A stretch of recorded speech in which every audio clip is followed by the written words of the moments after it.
Halo semuanya, kami dari kelompok 7 yang beranggotakan Safia, Nabila Satiriyadi, Rizwa Ulistana Zahra, Mita Maharotul Faiko, dan Vita Oktiana akan menjelaskan unsur-unsur golongan 16. Cekidot! Pokok bahasan yang pertama yaitu sejarah. Mari kita bahas mengenai sejarah dari unsur golongan 16. Oksigen. Oksigen telah dikenal sejak zaman kuno dan telah dimanfaatkan oleh manusia sejak zaman prasejarah. Namun, pemahaman modern tentang oksigen baru dimulai pada abad ke-17 dengan penemuan oleh ilmuwan Inggris yaitu Joseph Priestley dan penelitian lanjutan oleh Antoine Lavoisier dan Carl Wilhelm Scheele. Selanjutnya yaitu belerang. Belerang juga telah dikenal sejak zaman kuno, namun penggunaan belerang secara luas dalam industri dimulai pada abad ke-18 ketika belerang diproses dalam jumlah besar untuk keperluan industri seperti pembuatan kertas, obat-obatan, dan karet. Salah satu tokoh yang berperan penting dalam pemahaman awal tentang belerang yaitu ilmuwan alkimia abad pertengahan dan awal Renaissance seperti Jabir bin Hayyan. Selenium atau Se. Selenium ditemukan oleh John Jacob Berzelius pada tahun 1817. Namun, pada awalnya, selenium kurang dikenal dan penggunaannya masih terbatas. Baru pada abad ke-20, selenium mulai digunakan dalam berbagai aplikasi, termasuk elektronik, fotografi, dan sebagai suplemen nutrisi. Berzelius melakukan berbagai penelitian kimia yang luas selama karirnya, termasuk penelitian tentang senyawa sulfur dan hubungannya dengan unsur-unsur lain. Tellurium atau Te. Salah satu tokoh yang paling terkait dengan penemuan tellurium adalah ilmuwan Rumania Franz Joseph Müller von Reichenstein pada tahun 1782 saat beliau bekerja di tambang emas di Transilvania atau sekarang merupakan bagian dari Rumania. Ia menemukan mineral yang tidak dikenal sebelumnya yang mengandung unsur yang kemudian dinamakan tellurium. Selanjutnya yaitu polonium. Polonium ditemukan oleh ilmuwan Polandia Marie Curie dan suaminya Pierre Curie pada tahun 1898. Polonium pertama kali ditemukan dalam mineral uranium pitchblende yang ditemukan di tambang Jakimov di Bohemia atau sekarang merupakan bagian dari Republik Ceko. Dengan mengisolasi dan menurunkan sampel-sampel mineral ini, mereka dapat mengidentifikasi polonium sebagai unsur baru.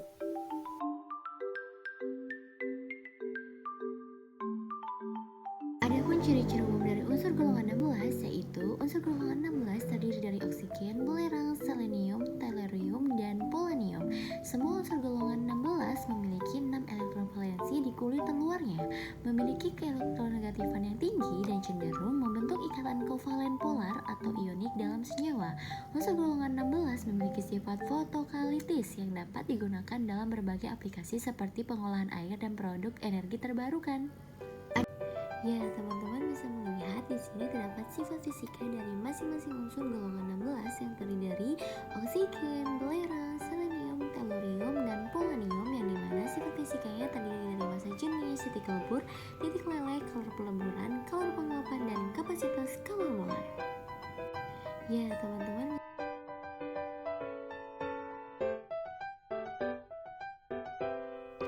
Oksigen merupakan unsur yang berada pada urutan ketiga terbanyak yang dapat ditemukan melimpah di matahari dan berperan dalam siklus karbon nitrogen, yaitu sumber energi di matahari dan bintang-bintang. Oksigen menyusun 21% volume atmosfer. Pada atmosfer Mars mengandung oksigen sebesar 0,15%. pada bentuk unsur dan senyawa oksigen mencapai kandungan sebesar 49,2%, berat yang berada di lapisan kerak bumi. Pada tubuh manusia terdapat oksigen sekitar 2/3 tubuh manusia dan pada air sekitar 9/10. Belerang atau sulfur terdapat secara alami di pegunungan dan hutan tropis. Pada alam, sulfur tersebar sebagai barit, galena, gypsum, garam Epsom, salesit, sinabar, dan stibnite. Belerang juga terdapat pada gas alam dan minyak tanah. Selenium pada kerak bumi memiliki kelimpahan sekitar 50 bagian per miliar berat, 10 bagian miliar per mol. Pada lahan pertanian mengandung selenium sekitar 400 mikrogram per ton yang disebabkan dari penggunaan pupuk fosfat. Pada alam selenium biasanya berbentuk selenida besi, timah, tembaga, atau perak. Selenium dapat diperoleh dengan melalui cara komersial, yaitu limpah lumpur anoda yang dihasilkan dari pemurnian tembaga elektrolit, dan pada makanan dapat diperoleh dari kacang Brazil. Tellurium jarang ditemukan di alam, namun lebih sering ditemukan sebagai senyawa telurit yang berada di emas atau kalaferit dan bergabung dengan logam lainnya. Negara penghasil terbesar unsur tellurium adalah Amerika Serikat, Kanada, Jepang, dan Peru. Polonium merupakan unsur alam yang jarang ditemukan. Bahkan pada biji uranium hanya terkandung sekitar 100 mikrogram per tonnya.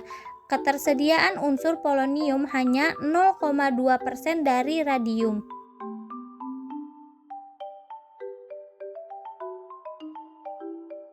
Oksigen dapat diekstraksi di laboratorium dengan proses elektrolisis air atau juga dengan cara memanaskan KClO3 atau barium peroksida atau natrium peroksida dengan MnO2 sebagai katalis. Oksigen pada industri dengan cara destilasi atau penyulingan. Oksigen juga dapat diekstraksi dari udara dengan cara pendinginan, pemurnian, dan kondensasi.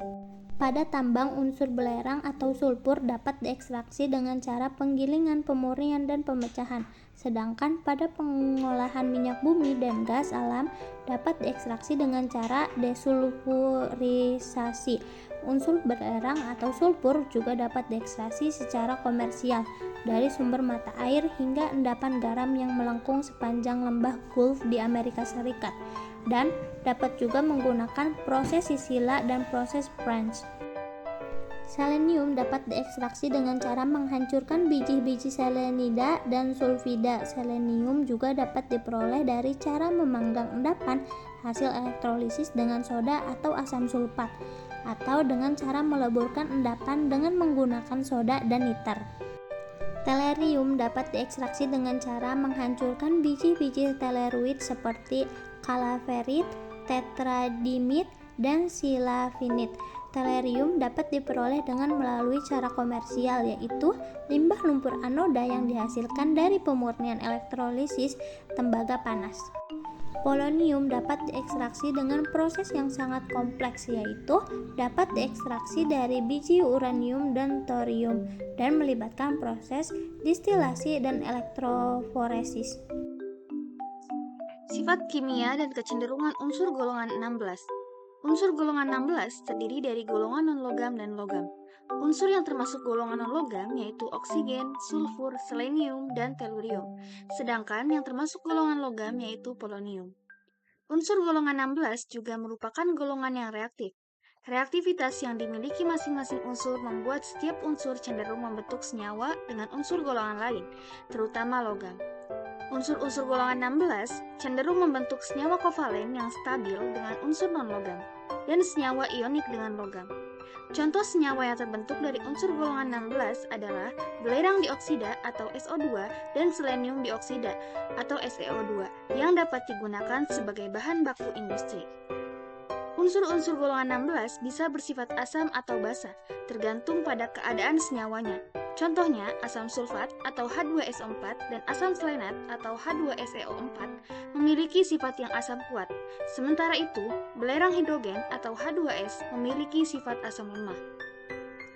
Oksigen adalah unsur yang mempunyai bilangan oksidasi -2, kecuali pada senyawa peroksida -1 dan pada superoksida -1/2. Oksigen adalah oksidator yang dapat mengoksidasi logam maupun non-logam.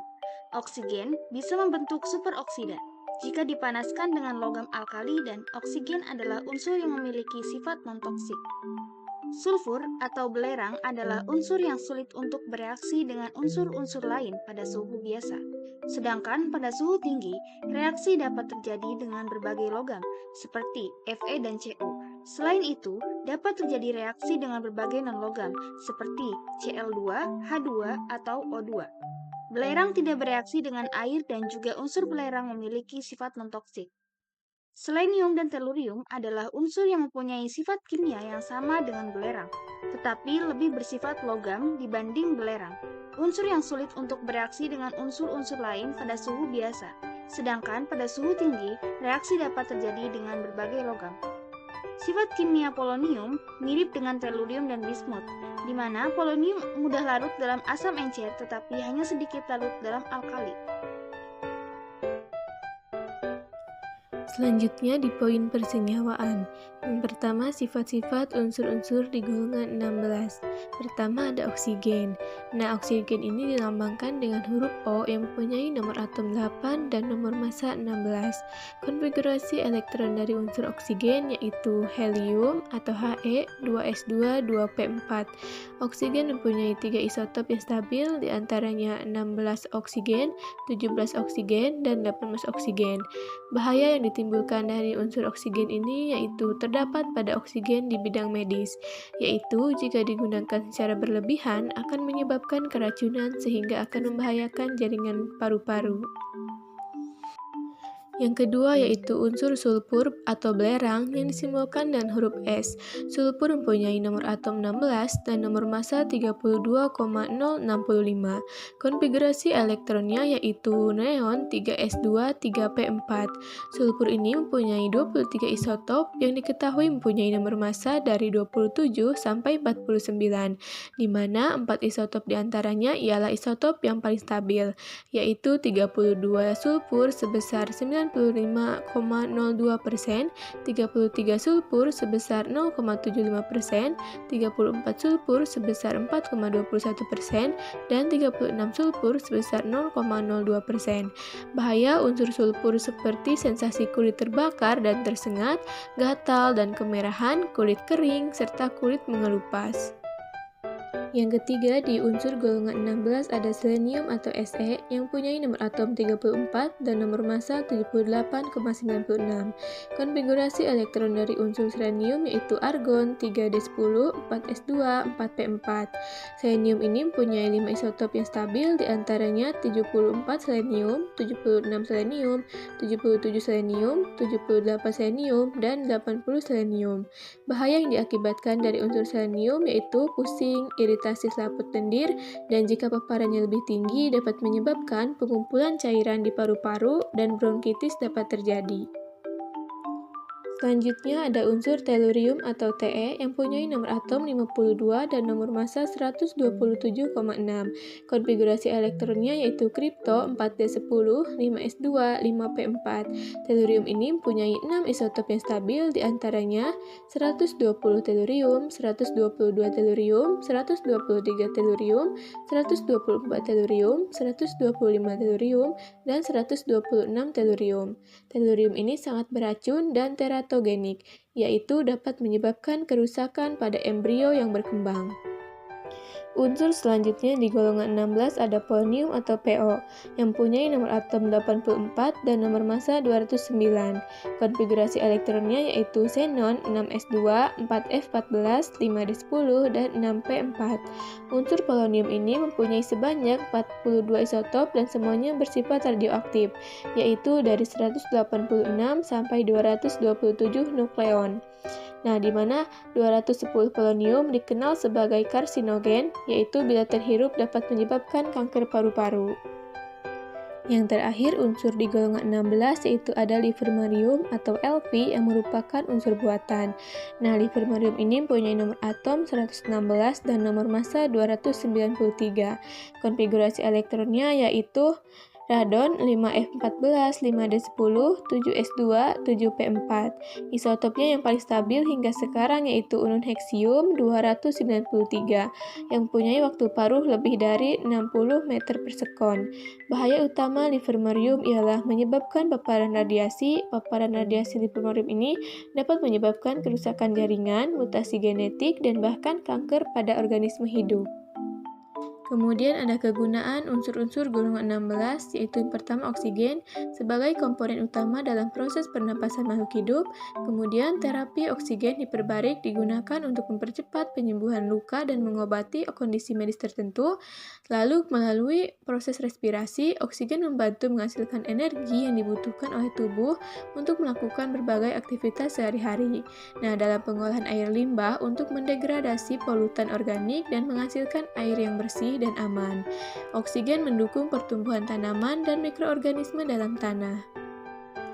Untuk kegunaan unsur sulfur atau belerang, yang pertama di bidang industri sebagai produksi pupuk, produksi pigmen, deterjen, serat, minyak bumi, lembaran logam, bahan peledak, dan baterai.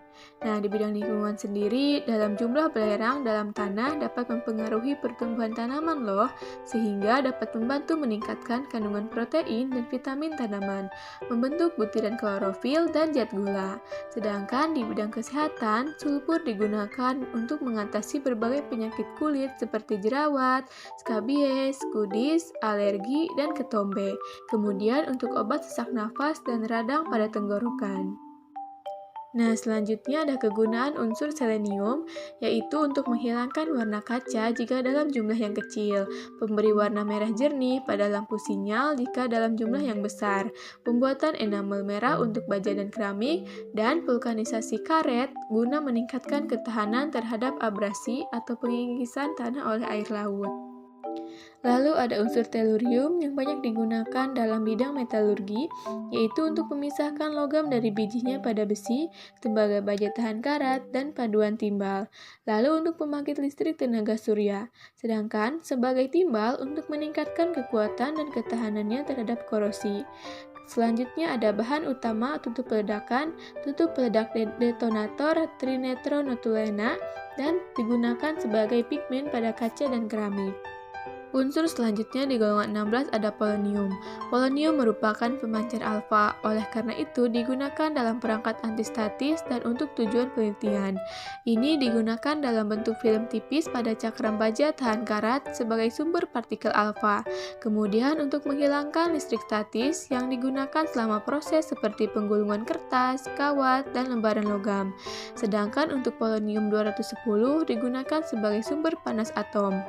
Tetapi satu-satunya kelemahan yaitu waktu paruh isotopnya yang pendek yang berkisar pada 138,4 hari saja. Oleh karena itu, ia tidak menyediakan listrik untuk penggunaan yang jangka panjang. Sedangkan untuk unsur terakhir di golongan 16 yaitu livermorium, karena dia unsur buatan, kegunaannya banyak digunakan untuk tujuan penelitian di laboratorium. Bahasan yang selanjutnya yaitu kestabilan. Unsur selanjutnya di golongan 16 ada polonium. Polonium merupakan pemancar alfa, oleh karena itu digunakan dalam perangkat antistatis dan untuk tujuan penelitian. Ini digunakan dalam bentuk film tipis pada cakram baja tahan karat sebagai sumber partikel alfa. Kemudian untuk menghilangkan listrik statis yang digunakan selama proses seperti penggulungan kertas, kawat, dan lembaran logam. Sedangkan untuk polonium 210 digunakan sebagai sumber panas atom. Tetapi satu-satunya kelemahan yaitu waktu paruh isotopnya yang pendek yang berkisar pada 138,4 hari saja. Oleh karena itu, dia tidak menyediakan listrik untuk penggunaan yang jangka panjang. Sedangkan untuk unsur terakhir di golongan 16 yaitu livermorium, karena dia unsur buatan, kegunaannya banyak digunakan untuk tujuan penelitian di laboratorium. Unsur selanjutnya di golongan 16 ada polonium. Polonium merupakan pemancar alfa, oleh karena itu digunakan dalam perangkat antistatis dan untuk tujuan penelitian.